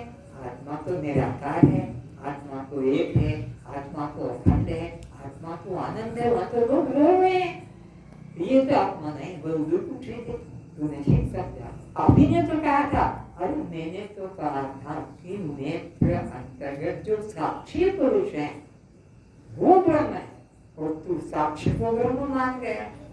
महाराज तो फिर से उपदेश करो, जाओ अभी 32 वर्ष फिर तप करो। फिर 32 वर्ष की तप के लिए उसको भेज दिया गया। 96 वर्ष जब पूरे हो गए साधन करते करते, और फिर आकर प्रणाम करता है, गुरुदेव मेरे को आत्मा का उपदेश कीजिए। आपने जो उपदेश किया है उसमें मुझे संशय है। क्या संशय है? वहाँ तो कोई किसी प्रकार का कर्म नहीं, सुषुप्ति के अंतर्गत जो साक्षी पुरुष है वह ब्रह्म है, वह आत्मा और वह तू है। तो मेरे को कहाँ है वह तू है। तो मैं तो वहाँ देखता हूँ कि अज्ञान है और दुख भरा हुआ है। अज्ञान और दुख, आत्मा तो आनंद और सुख रूप है, आत्मा तो अखंड है। मेरे को समझ में नहीं आता, तुम्हें वो कैसे हो सकता। तो जाओ अभी 5 वर्ष और तप करो। 5 वर्ष तप करने के लिए फिर काफियाँ खोलो और लिखा। तो 5 वर्ष के लिए गुरु आश्रम में रहकर उसका उपदेश करते हैं।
101 वर्ष के बाद गुरु बताता है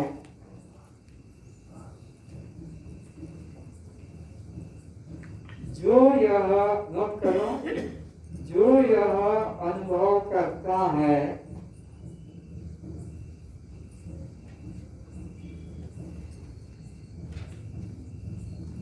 कि मैं आत्मा को देखूं, कि मैं आत्मा को देखूं, जो यह अनुभव करता है कि मैं आत्मा को देखूं, वह स्वयं आत्मा ही है। वह अनुभव करता स्वयं आत्मा ही है।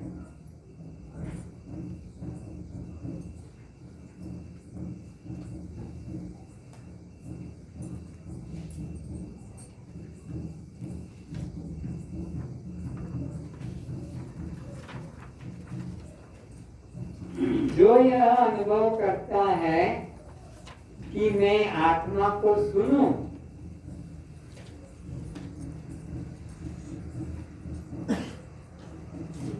यह अनुभव करता मैं स्वयं आत्मा हूं। जो यह अनुभव करता है कि मैं स्वयं आत्मा हूं।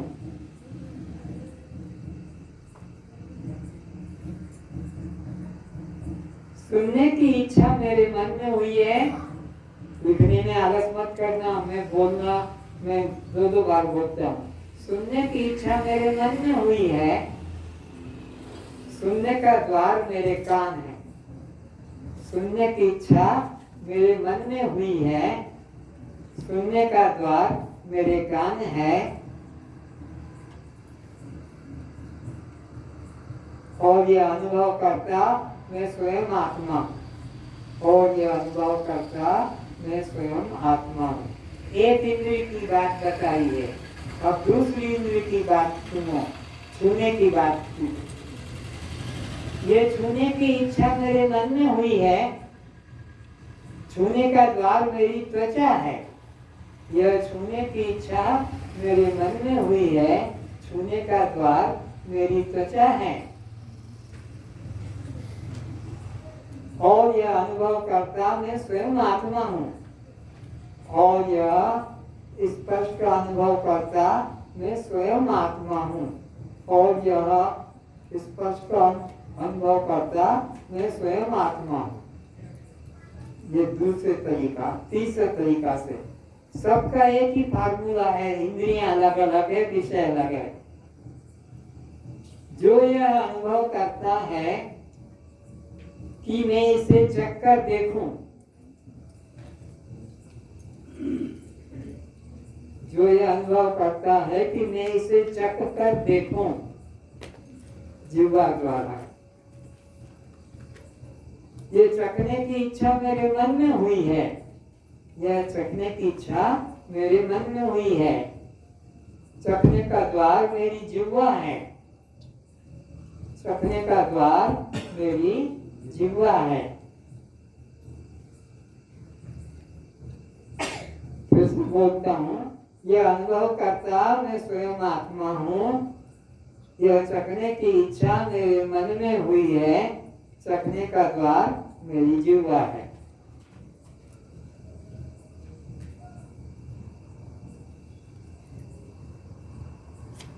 अब आगे लिखो तीसरी इंद्रिय से।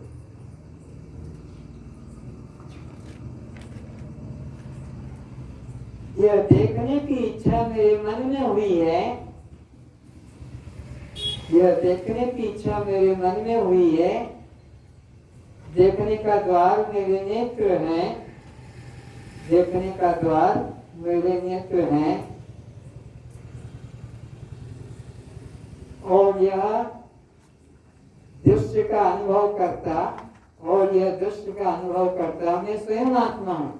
और यह दृश्य का अनुभव करता मैं स्वयं आत्मा हूँ।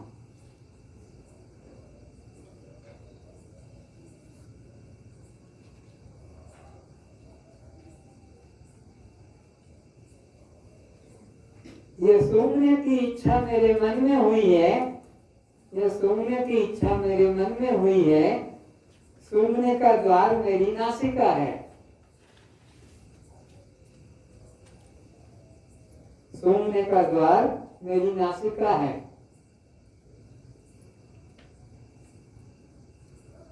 और यह गंध का अनुभव करता मैं स्वयं आत्मा हूं। और यह गंध का अनुभव करता मैं स्वयं आत्मा हूं।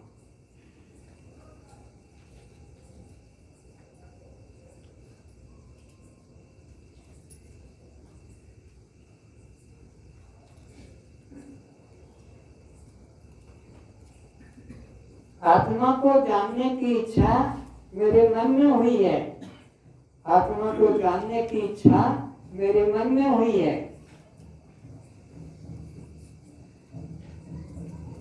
आत्मा को जानने का द्वार ज्ञान है। आत्मा को जानने का द्वार ज्ञान है।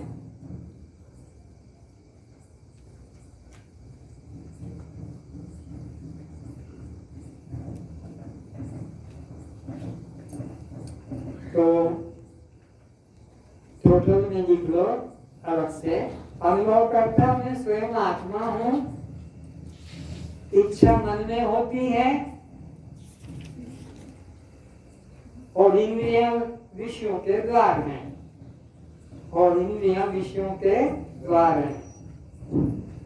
तो उसे लिख लें अच्छे से। अनुभव करता मैं स्वयं आत्मा हूं। जो भी अनुभव होगा पंच ज्ञानेन्द्रियों का कि पंच कर्मेंद्रियों का कि पंच प्राण का कि पंच विषयों का कि अंतःकरण चतुष्ट जो भी अनुभव करता मैं टोटल में यही लिखो। अनुभव करता मैं सबका आत्मा हूँ। स्वयं आत्मा हूँ। इच्छा भोगने की करने की मन में होती है। भोगने की करने की इच्छा मन में होती है। इच्छा करने वाला मन है और इंद्रियां उनको ग्रहण करने का द्वार है।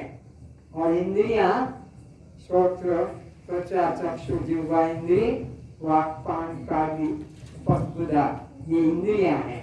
तो यह विषयों को ग्रहण करने का द्वार है। कस्त्वम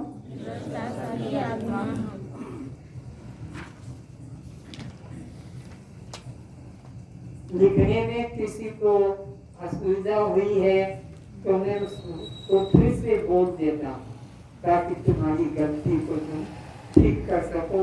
मेरे बोलने में त्रुटि लगी हो तो जो यह अनुभव करता है कि मैं शब्द सुनकर देखूं। जो यह अनुभव करता है कि मैं शब्द सुनकर देखूं, यह अनुभव करता मैं स्वयं आत्मा। यह अनुभव करता मैं स्वयं आत्मा हूँ। सुनने की इच्छा मेरे मन में हुई है और सुनने की इच्छा मेरे मन में हुई है। सुनने की इच्छा मेरे मन में। सुनने का द्वार मेरे कान है। और सुनने का द्वार क्या है? कहाँ से सुनोगे? आँख से कि नाक से? कान से। तो ये एक तरह का आत्मा अनुभव कराया। कौन सा? कि जो सुनने की इच्छा करता है यह मन है। अनुभव करता तो मैं स्वयं आत्मा हूँ। अब दूसरी इंद्री से बात करते हैं। मैं उसे छूकर देखूं। मैं उसे छूकर देखूं। यह अनुभव करता मैं स्वयं आत्मा हूँ। यह अनुभव करता मैं स्वयं आत्मा हूँ। यह छूने की इच्छा मेरे मन में हुई है। और ये छूने की इच्छा किसमें होती है? टोटल बता दिया। इच्छा मन में होती है। अनुभव करता मैं आत्मा हूँ और इंद्रियां उसके द्वार हैं ग्रहण करने के। और छूने का द्वार मेरी त्वचा है। कुछ काम आ रहा है मेरा बोलना कि और फिर से दोहराऊं इसी को। अब तीसरा, जो उसे देखकर मैं उसे देखकर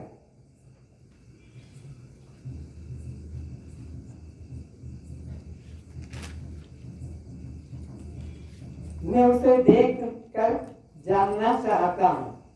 तो यह अनुभव करता मैं स्वयं आत्मा हूँ, यह अनुभव करता मैं स्वयं आत्मा हूँ, यह अनुभव करता मैं स्वयं आत्मा। देखने की इच्छा मेरे मन में हुई है, देखने की इच्छा मेरे मन में हुई है। देखने का द्वार मेरे नेत्र हैं, देखने का द्वार मेरे नेत्र हैं।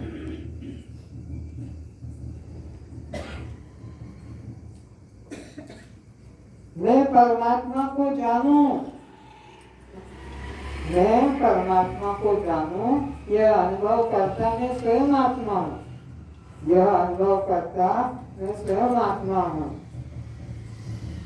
आत्मा को जानने की इच्छा मेरे मन में हुई है, आत्मा को जानने की इच्छा मेरे मन में हुई है।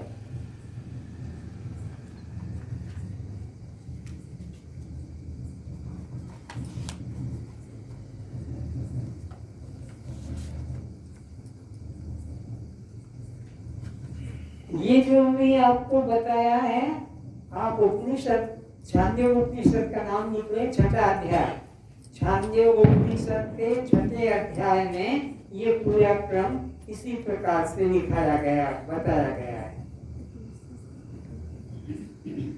अब एक और उपनिषद है, केनोपनिषद, लिखो,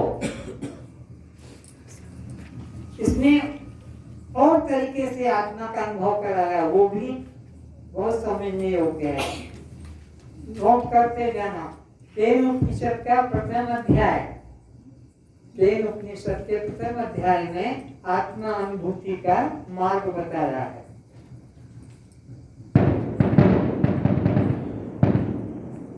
लिखना, पूरा लिखना, रुक जाओ, नहीं लिख पाए तो मेरे को फिर बोलना। कान ब्रह्म नहीं, ये दूसरे ढंग से बताया, कान ब्रह्म नहीं, शब्द भी ब्रह्म नहीं, कान ब्रह्म नहीं, कान से सुना गया शब्द, मंत्र, जप जो भी है, कान ब्रह्म नहीं, कान से सुना गया शब्द ब्रह्म नहीं। अब प्रश्न आता, कौन ब्रह्म है? लिखो, जिसकी शक्ति के अंश पाकर, जिसकी शक्ति का अंश पाकर, जिसकी शक्ति का अंश पाकर यह कान शब्द सुनने में, यह कान जिसकी शक्ति का अंश पाकर ये कान शब्द सुनने में समर्थ हो रहा है, वह आत्मा है। जिसकी शक्ति का अंश पाकर ये कान शब्द सुनने में समर्थ हो रहा, वह आत्मा है, वह ब्रह्म है, और वह मैं स्वयं हूँ।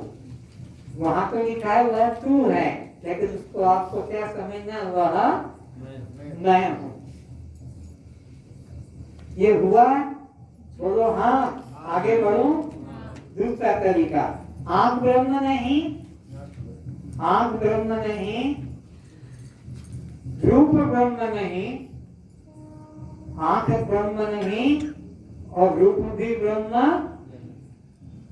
इधर देखो, आंख ब्रह्म नहीं और रूप भी, चाहे वो राम हो कि कृष्ण हो कि चंद्र, कोई भी रूप ब्रह्म नहीं, आंख ब्रह्म नहीं, रूप ब्रह्म नहीं। कौन है? जिसकी शक्ति का, आगे लिखो, जिसकी शक्ति का अंश पाकर, जिसकी शक्ति का अंश पाकर यह आंख रूप देखने में, रूप पहचानने में समर्थ हो रही है। जिसकी शक्ति का अंश पाकर यह आंखें रूप देखने में, पहचानने में समर्थ हो रही है, वह आत्मा है, वह ब्रह्म है और वह तू है। वह आत्मा है, वह ब्रह्म है और वह तू है, अर्थात वह मैं हूँ। अर्थात अब तीसरा तरीका लिखो, एक एक तरीके से ब्रह्म का अनुभव कराया जा रहा है। जिससे भी हो गया भाग्यवान समझना, जिस इंद्रिय के द्वारा भी ये अनुभव जग गया, सोचा मेरा जीवन धन्य है। अब तीसरी, वाणी ब्रह्म नहीं, वाणी ब्रह्म नहीं, शब्द ब्रह्म नहीं, वाणी ब्रह्म नहीं, शब्द ब्रह्म नहीं। अब तीसरा उत्तर तुम्हें अपने आप आना चाहिए। क्या है उत्तर? जिसकी शक्ति का अंश पाकर, ये तुम्हें अपने आप आ जाना चाहिए। जिसकी शक्ति का अंश पाकर यह आंख रूप देखने में समर्थ हो रही है, वह आत्मा है, वह ब्रह्म है, वह तू है। ये दो बार तीन बार बोल रहा हूँ ताकि तुम्हारे को पक्का हो जाए। और वाणी के द्वारा, वाणी ब्रह्म नहीं, शब्द ब्रह्म नहीं, जो भी मंत्र आदि बोलते हैं, श्लोक बोलते हैं, ये कोई ब्रह्म नहीं। वाणी ब्रह्म नहीं, शब्द ब्रह्म नहीं, तो कौन ब्रह्म है? बोलो। इसकी शक्ति का अंश पाकर ये वाणी शब्द बोलने में समर्थ होती है। लिखो ये पूरा, जिसकी शक्ति का अंश पाकर यह वाणी शब्द बोलने में समर्थ होती है, वह आत्मा है, वह ब्रह्म है, और वह तू है। उसको तुमने जो ब्रैकेट में लिखना, वह मैं। जहाँ जहाँ तू का शब्द आएगा उसको मैं करके लिखना। फिर से सुन लो। वाणी ब्रह्म नहीं, शब्द ब्रह्म नहीं, जिसकी शक्ति का अंश पाकर ये वाणी शब्द उच्चारण करने में समर्थ होती है, वो आत्मा ब्रह्म है। वो आत्मा है, वह ब्रह्म है, वह तू है। अब प्राण के ऊपर देखो। प्राण ब्रह्म नहीं, अपान ब्रह्म नहीं, जो श्वास अंदर आता है बाहर जाता है, वो दोनों को। प्राण ब्रह्म नहीं, अपान ब्रह्म नहीं, तो फिर कौन ब्रह्म है? बोलो। जिसकी शक्ति का अंश पाकर, जिसकी शक्ति का अंश पाकर यह प्राण भीतर और बाहर होते हैं, जिसकी शक्ति का अंश पाकर ये प्राण भीतर बाहर होते हैं, समर्थ होते हैं, वह ब्रह्म है, वो आत्मा है, वह तू है, वह तू है। अब इसी तरह अब मन के ऊपर देखो। प्राण का फिर बोलता हूँ। प्राण ब्रह्म नहीं, अपान ब्रह्म नहीं, जिसकी शक्ति का अंश पाकर ये प्राण भीतर बाहर होने में समर्थ हो रहे हैं, वह आत्मा है, वह ब्रह्म है, वह तू है, अर्थात वह नहीं। आगे बढ़े। और देखो मन का ऊपर। मन ब्रह्म नहीं, मन के द्वारा चिंतन किया गया, मन ब्रह्म नहीं, मन के द्वारा चिंतन किया गया कोई भी विषय ब्रह्म नहीं है। मन ब्रह्म नहीं, मन के द्वारा सोचा विचारा गया कोई भी विषय ब्रह्म नहीं है। जिसकी शक्ति के अंश पाकर, बल्कि जिसकी शक्ति का अंश पाकर यह मन संकल्प विकल्प करने में समर्थ होता है, वह आत्मा है। शक्ति पाकर संकल्प विकल्प करने में समर्थ होता है, वह आत्मा है। शक्ति की ऊपर इशारा है, वह आत्मा है, वह ब्रह्म है, वह तू है। फिर से सुन लो। मन ब्रह्म नहीं, मन के द्वारा चिंतन किया गया कोई भी विषय ब्रह्म नहीं, बल्कि जिसकी शक्ति के अंश पाकर यह मन संकल्प विकल्प करने में समर्थ हो रहा है, वह आत्मा है, वह ब्रह्म है, वह तू है। अब तू इस ब्रह्म को, अब तू इस ब्रह्म को यह रूप से, भिन्न रूप से कभी उपासना मत करना। आखिरी में अंडरलाइन करना। अब तू इस आत्म ब्रह्म को यह रूप से, भिन्न रूप से, अन्य रूप से, चित्र मूर्ति रूप से कभी उपासना मत करना। वो चित्र मूर्ति, वो भिन्न, वो ब्रह्म का रूप नहीं है।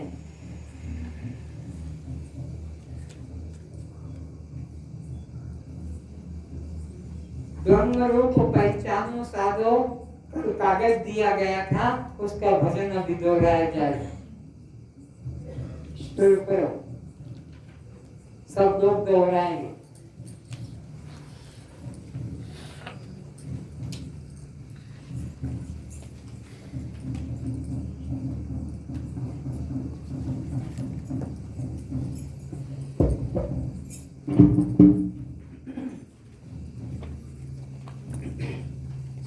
ब्रह्मरूप पहचानो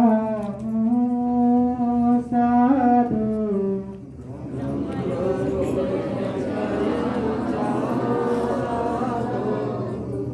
ब्रह्मरूप पहचानो रे,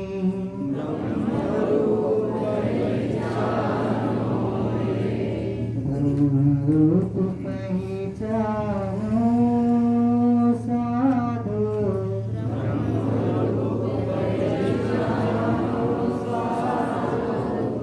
ब्रह्मरूप पहचानो रे,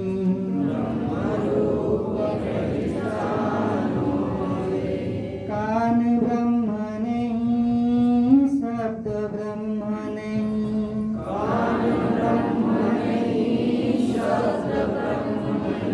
लिखने की जरूरत नहीं है, ये सबको छपा काट कर बांट दिया गया है, आपके पास कल पहुंच गया है, आपको दोहराना है।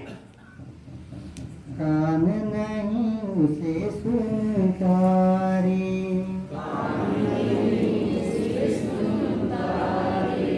ब्रह्मरूप तुम जानो सुको,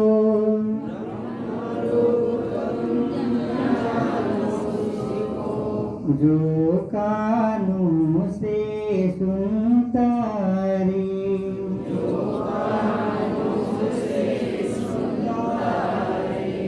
ब्रह्मरूप पहचानो साधो,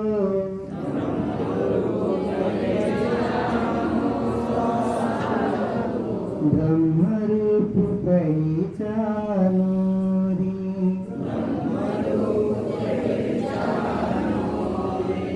आँख ब्रह्म नहीं, रूप ब्रह्म नहीं,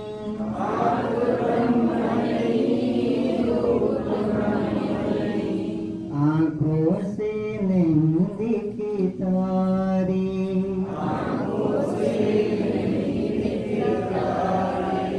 ब्रह्मरूप तुम जानो सुको,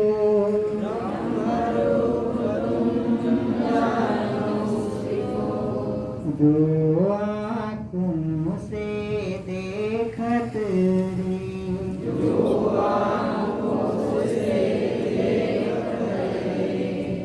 वाणी ब्रह्म नहीं, मंत्र ब्रह्म नहीं,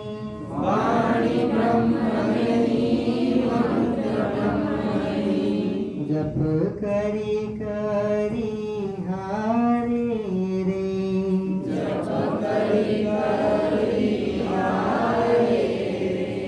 वाणी जिससे प्रकाशित होए,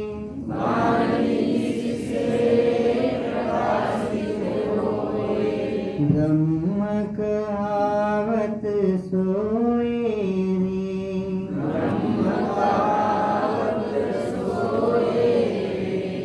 प्राण ब्रह्म नहीं, अपान ब्रह्म नहीं,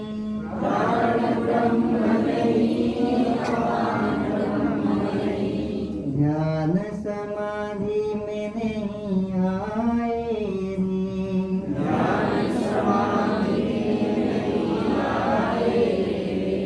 ब्रह्मरूप तुम जानो सुको,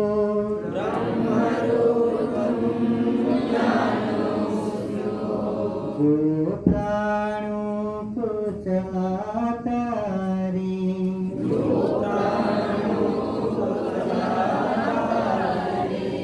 ब्रह्मरूप पहचानो साधो,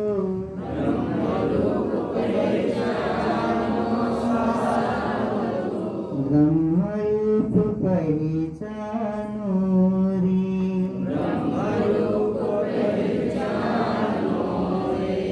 मन ब्रह्म नहीं बुद्धि ब्रह्म नहीं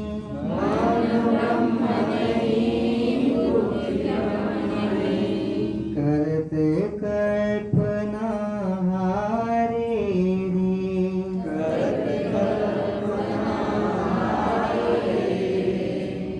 मन बुद्धि को जो जानते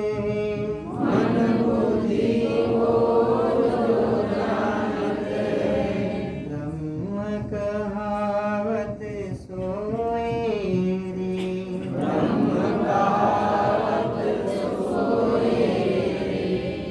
जिस मूरत को सब जग मानते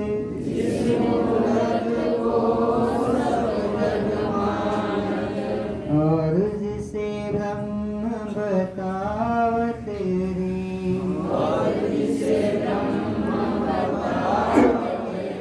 ध्यान से सुनना इस लाइन को फिर से।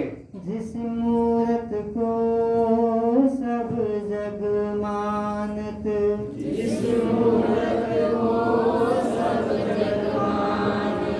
और उसे ब्रह्म बतावत रे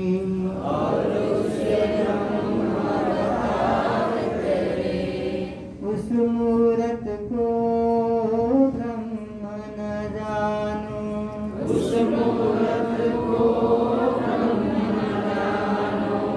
न उपनिषद जनावत रे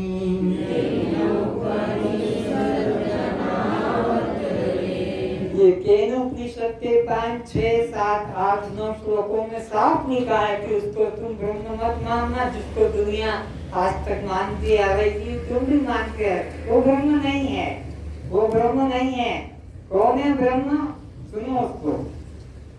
काटा बाब को बिन त्यागे से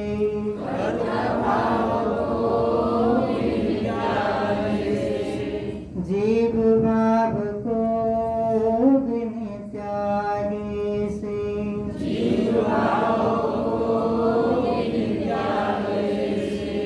देह बाब को बिन त्यागे से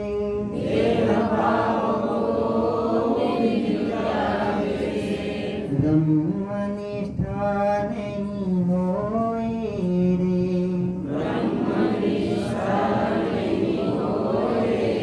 ब्रह्मनिष्ठा तभी होगी तुम्हारी, कोई साधन से नहीं होगी।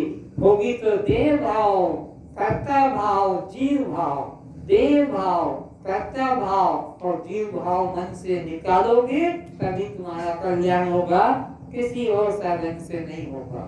कहे निरंजन तू ब्रह्म रूप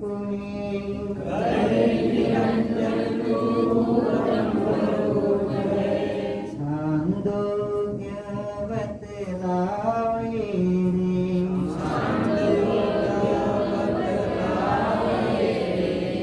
ब्रह्म रूप पहचानो साधो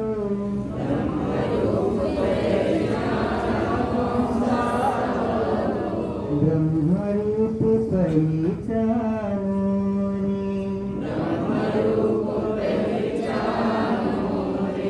शुभम रूप पहचानो रे शिवोहम पहचानो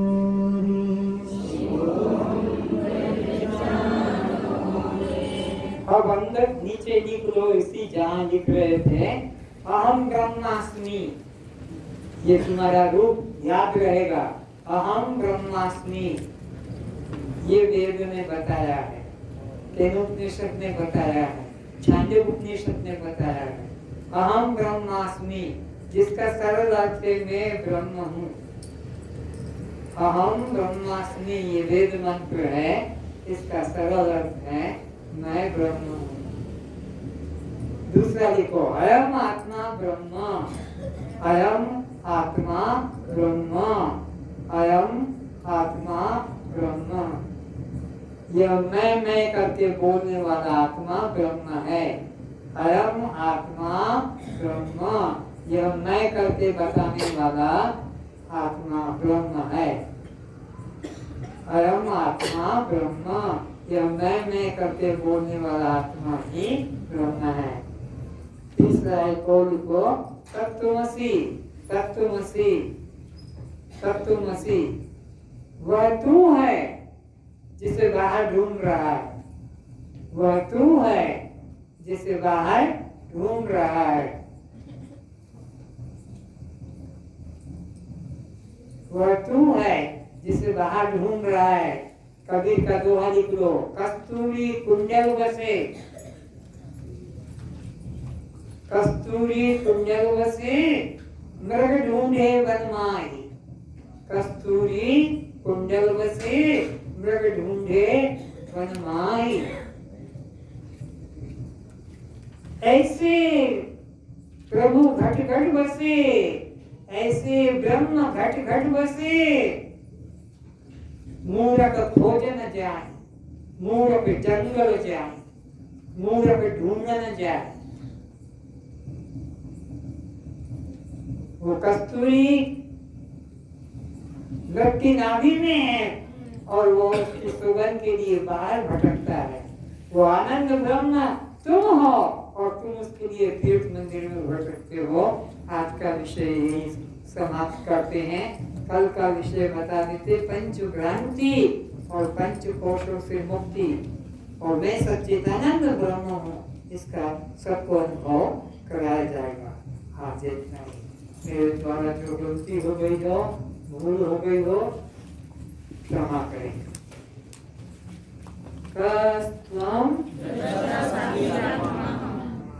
आप जड़ हैं, दृश्य हैं, अनात्मा है, शव है, पर प्रकाश है, बद्ध है, जीव है। तो जन्म मरण किसको, भूख प्यास किसको, सुख दुख किसको, बंधन मोक्ष किसको,